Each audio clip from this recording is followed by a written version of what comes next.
Sometimes we think that when most people say something, then that's the truth. If something is being done by a lot of people, then that is the right thing to do. But that's not always the case. That everybody is doing it, or that most of the people are saying it, doesn't make it the right thing to do, the right thing to say, the right thing to believe. This was the case for Caleb and Joshua and the 10 other spies that went to explore Canaan, the land of Canaan, the promised land.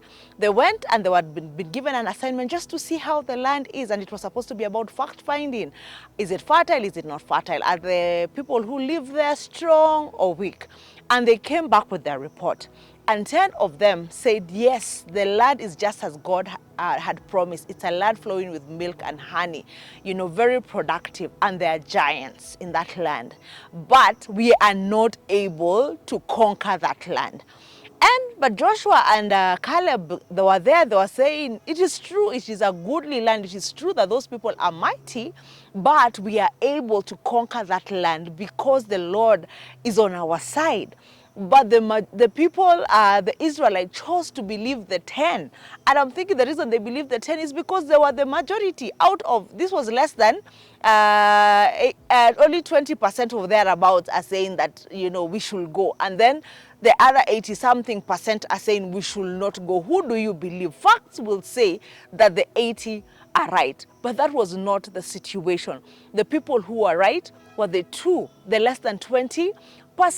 So that is to mean that we should not make our decision based on what everybody is saying.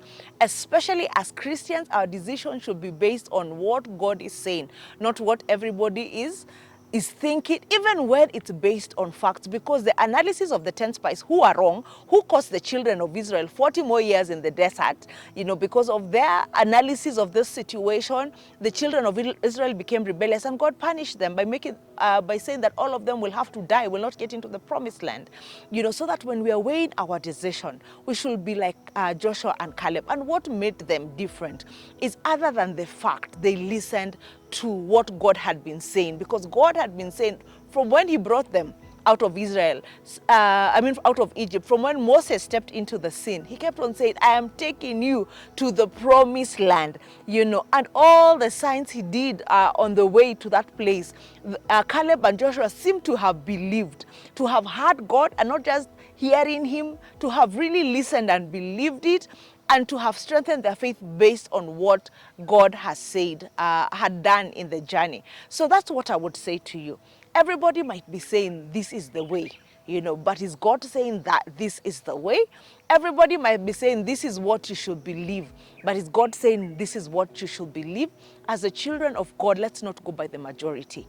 They can be the majority, but they can be very, very wrong. And following them might cost us 40 years in the desert instead of a shorter period to the promised land. So do not always follow the majority.